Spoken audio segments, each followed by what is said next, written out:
हुंड्यासाठी होणाऱ्या छळाला कंटाळून विवाहितेनं विहिरीत उडी मारून आपलं आयुष्य संपवलं। अहिल्यानगरच्या राहता तालुक्यातल्या एकरुखे इथे ही धक्कादायक घटना घडली। प्रिया शुभम ढगे असं मृत विवाहितेचं नाव आहे। घराच्या बांधकामासाठी 4 लाख रुपये आणण्याच्या मागणीसाठी सासरकडून विवाहितेचा सतत छळ सुरू होता। या प्रकरणी पती शुभम ढगे, सासरा राजेंद्र ढगे आणि सासू प्रतिभा ढगे या तिघांविरोधात गुन्हा दाखल करण्यात आला असून तिघांनाही अटक करण्यात आली। 2024-26 दरम्यान मानसिक आणि शारीरिक छळ सुरू होता। छळ सहन न झाल्यानं महिलेनं हे टोकाचं पाऊल उचललं। लग्नावरून त्यांनी नंतर तिला त्रास द्यायला सुरुवात केली। तुझ्या घरच्यांनी लग्न व्यवस्थित करून दिलं नाही, आमचे कोणत्याच अपेक्षा पूर्ण केलेल्या नाहीये।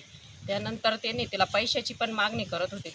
मनस्थितीमध्येच नव्हती, तिचं बाळ हिसकावून घेतल्यामुळं ती इकडं आली। पण तिला आम्ही समजून सांगायचं, पण काय तिने काय विचार केला आणि काय नाही, ते घरच्यांच्या त्रासाला वैतागूनच ती स्वतःनीच आत्महत्या केलेली आहे तिने। तिला सपोर्ट देत राहिलो आम्ही, पण ती खचतच चालली। आणखीन तिच्या तोंडा पुढं डायरेक्ट म्हणायचे प्रियाने चोरलं, प्रियाने चोरलं, ते खचायची ती। आता बी सोसायटी झालं तिचं, तिनं मोबाईलमध्ये पण लिहून ठेवलं की मी सोनं चोरलं नाही, अक्काचे पैसे पण चोरले नाही। अक्काचे पैसे चोरीला गेले तरी म्हणायची मी नाही चोरलं, 500 रुपयांनी माझं काय होणार, परपंच होणार आहे का? तरी नाही म्हणायची ती, तरी ते म्हणायचे नाही प्रियानेच चोरलं। सगळ्यांना ती मला म्हणली, म्हणे काकी म्हणे अख्ख्या वस्तीवर तिने माझा बोबाटा केला का? एबीपी माझा, उघडा डोळे बघा नीट।